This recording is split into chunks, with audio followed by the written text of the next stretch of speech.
حضور صلی اللہ علیہ وسلم نے اس علم جو ضلالت اور گمراہی کی طرف لے جانے والا ہے اس فطرت سے بھی اپنی امت کو خبردار کر دیا. اور جو علماء حق ہیں اور جو صحیح رہنمائی کرنے والے ہیں حضور نے ان کی طرف اشارہ کر دیا, صحابہ کرام نے اشارہ کر دیا. تو ہمیں اس فطرے سے بھی خبردار ہونے کی ضرورت ہے. صحیح البخاری اور صحیح مسلم کی متفق علیہ حدیث ہے. حضور صلی اللہ علیہ وسلم نے فرمایا لا تقوم الساعہ حتی یقبض العلم, قیامت قائم نہیں ہوگی, قیامت قائم نہیں ہوگی اس وقت تک جب تک کہ علم نافع کو سمیٹ نہ لیا جائے, جب تک کہ علم وحی کو سمیٹ نہ لیا جائے, علم وحی کو قبض نہ کر لیا جائے. فرمایا قیامت قائم نہیں ہوگی. یہ جو اللہ اور اللہ کے رسول کا عطا کردہ علم ہے یہ اٹھا لیا جائے گا, علم حق اٹھا لیا جائے گا, علم صحیح اٹھا لیا جائے گا, علم وحی اٹھا لیا جائے گا.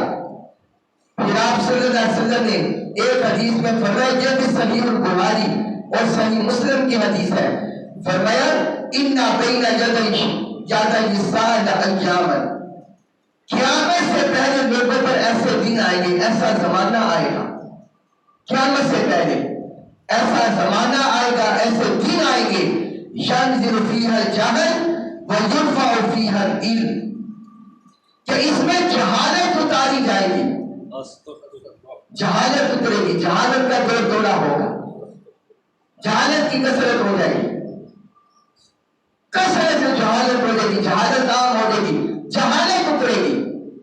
وَيُرْفَعُ فِيهَا الْعِلْمُ, اور علم کو اٹھا دیا جائے گا, علم وحی کو, علم قرآن کو, علم سنت کو, علم حدیث کو, سلف صالحین کے علم کو, اس علم کو اٹھا دیا جائے گا اور جہالت اتر پڑے گی لوگوں کی زندگیوں میں, لوگوں کے احوال میں, لوگوں کے دین میں, لوگوں کے مذہب میں, لوگوں کی عبادت میں جہالت کا دور دورہ ہو جائے گا.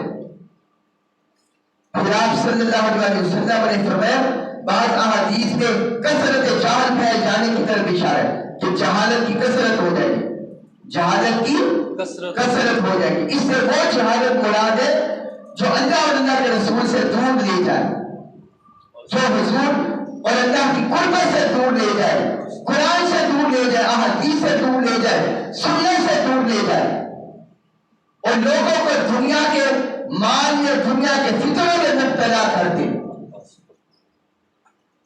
لوگ مال کی وجہ سے دین کو بیچنے لگ جائے, مال کی وجہ سے قرآن کی تعلیمات کو بیچنے لگ جائے, احادیث کی تعلیمات کو بیچنے لگ جائے. ایسی کثرت جہالت ہو جائے گی اور ایسی جہالت اترے گی.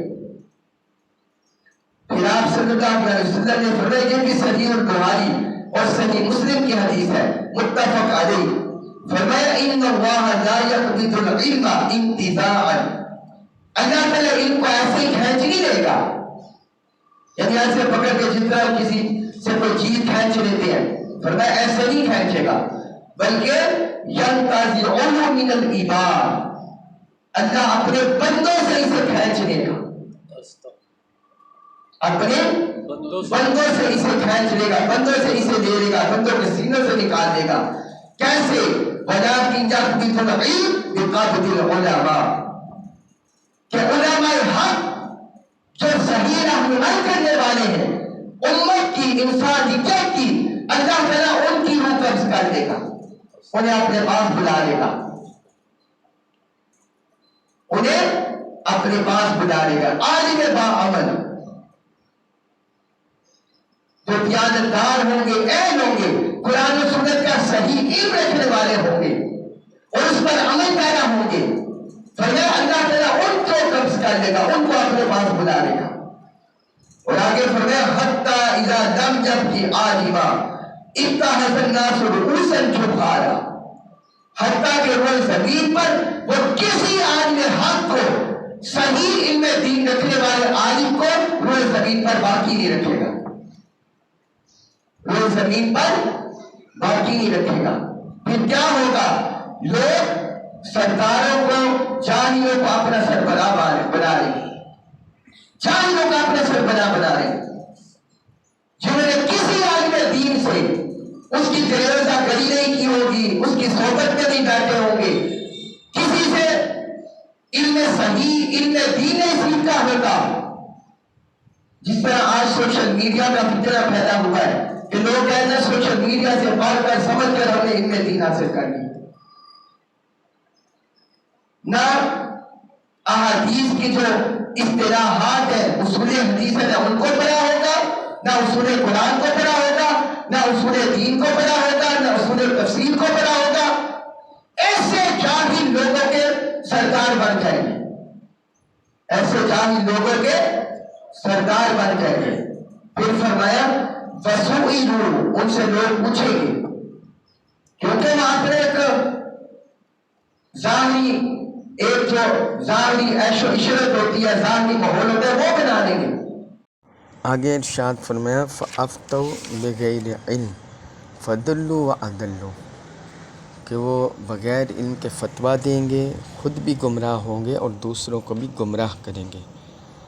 علم صحیح سے محروم ہونے والے، علم وحی سے محروم ہونے والے، اس کی گہرائی سے محروم ہونے والے ایسے جہال پیدا ہو جائیں گے جو خود بھی گمراہ ہوں گے اور دوسروں کو بھی گمراہ کریں گے۔